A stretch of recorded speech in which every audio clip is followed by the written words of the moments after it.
دیکھیے آپ کو پتا ہے قرآن کی آیت ہے سورہ مائدہ کی آیت نمبر 35 کہ یا ایھا الذین آمنوا اتقوا اللہ وابتغوا الیہ الوسیلہ، اے ایمان والو اللہ سے ڈرو اور اللہ سے قربت کا وسیلہ اختیار کرو۔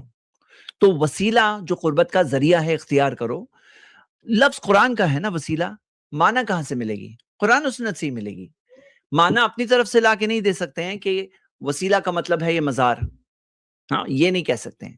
تو کیا ہے وہ ثابت وسیلہ؟ یہ بات ہماری کئی بار اسٹریم میں ہو چکی ہے، اور وہ یہ ہے کہ آپ اللہ تعالیٰ کے ناموں اور صفات سے اللہ تعالیٰ کو پکارو کہ اللہ تو مہربان ہے، رحم کرنے والا ہے، مجھے معاف کر دے، یا اپنی نیکیوں کے حوالے سے مانگو، جیسے جو غار میں 3 لوگ پھنس گئے تھے، جو انہوں نے دعا کی، اپنی نیکی کا حوالہ دے کر دعا کی، یہ ثابت وسیلہ ہے۔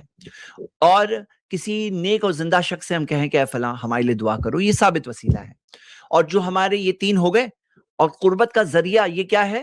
قربت کے ذریعے میں ہمارا ایمان، ہمارے اعمال، یہ اللہ کی قربت کا ذریعہ ہے، اور بندہ اللہ کے سب سے قریب آتا ہے ان چیزوں سے جو اللہ تعالیٰ نے فرض کیا، اور ان چیزوں سے اور قریب آتا ہے جو نوافل میں سے ہیں۔ تو یہ اللہ سے قربت کا ذریعہ ہے۔ اب اگر کوئی کہتا ہے نہیں درگاہ ہے، تو ہم کہیں گے کہ دلیل آپ کو دینی پڑے گی، آپ لاؤ، قرآن میں دیا ہے درگاہ بناؤ، پہلے تو بنانا، پھر بنا کر کے وہاں جانا، وہاں جا کے اپنی فریاد رکھنا، ان کے وسیلہ کو لینا۔ کہیں تو ہونا چاہیے تھا نا قرآن میں، آپ کو کیا لگتا ہے کہیں تو ہونا چاہیے تھا کہ نہیں ہونا چاہیے تھا؟ قرآن میں، اللہ کے رسول صلی اللہ علیہ وسلم کے فرمان میں، حدیثوں میں یہ بات ہونی چاہیے تھی کہ نہیں ہونی چاہیے تھی؟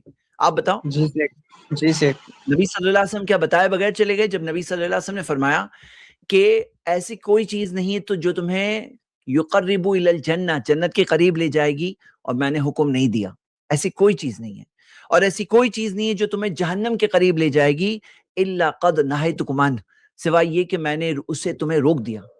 تو یعنی کیا؟ ہر جنت کی طرف لے جانے والی چیز بتا دیا، ہر جہنم کی طرف لے جانے والی چیز سے روک دیا۔ تو نبی صلی اللہ علیہ وسلم نے کہیں بھی نہیں کہا کہ درگاہ پر جاؤ، بلکہ قرآن میں آتا ہے کہ جو اللہ کے علاوہ اوروں سے دعا کرتے ہیں ان کے لیے ہلاکت ہے، بربادی ہے، ان کے لیے شرک ہے، وہ کفر ہے۔ تو یہ تو واضح طور پہ کئی ساری آیتیں ہیں، لیکن کہیں بھی یہ نہیں ہے کہ اللہ کے علاوہ اوروں کی طرف پکارنا یہ وسیلہ ہے۔ آپ سوچو، وسیلہ لفظ ایک پاک لفظ ہے قرآن کا، لیکن اس کے لیے جو معنی فٹ کی گئی ہے وہ حقیقت میں شرک ہے۔ مطلب ایک ایسی چیز ہوتی کہ یہ ثابت نہیں ہے بھائی، یہ چیز جو آ گئی غیر ثابت شدہ چیز آ گئی، لیکن یہاں پہ غیر ثابت شدہ چیز تو ہے ہی، وہ ایسی چیز ہے جو شرک ہے، یعنی کہ وہ برباد کرنے والی چیز ہے۔ مثال کے طور پہ دودھ میں کسی نے پانی ڈال کے دے دیا، یہ غلط بات ہے نا، دودھ ہے تو دودھ دو۔ اب وہ دودھ میں پانی ڈالا، یہ تو غلط ہے، لیکن ایک ہے دودھ میں اس نے زہر ڈال کے دیا یا پیشاب ڈال کے دیا، تو بہت ہی بری بات ہے نا۔ تو یہاں ملاوٹ جو کر رہے ہیں وسیلہ کے نام میں، کوئی غلط چیز لے آتے وہ تو غلط ہی ہوتا، لیکن یہ لوگوں نے جو چیز وسیلہ کے نام میں مارکیٹنگ کی ہے، لوگوں میں عام کیا ہے، لوگوں میں پہنچا ہے، وہ کیا چیز ہے؟ وہ چیز واضح شرک، طور پہ، اوپن طور پہ شرک ہے، شرک۔ یعنی ملاوٹ کیے تو بھی کیا ملاوٹ کیے؟ بدلے تو بھی ایسی چیز کو لائے جو واضح شرک ہے، اللہ کے علاوہ اوروں کو پکارنا، ہاں یہ دعا کرنا، یہ کیا ہے؟ شرک ہے، واضح طور پہ شرک ہے۔ تو اس کی کوئی دلیل نہیں ہے، اس کا کوئی پروف نہیں ہے۔ جی شیخ، یہی لوگ من یہی آیت کوٹ کرتے اور کہتے دیکھو قرآن میں تو ہے وسیلہ، لیکن ہم قرآن کو سمجھنے کے لیے تو ہمیں حدیث پڑھنا پڑے گا، حدیث میں تو یہ سب وسیلہ نہیں آتا ہے۔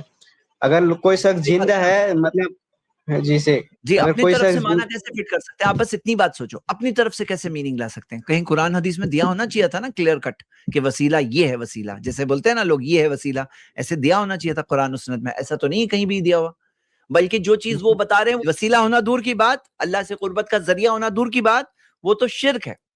جی شیخ، جی۔ ٹھیک ہے انشاءاللہ۔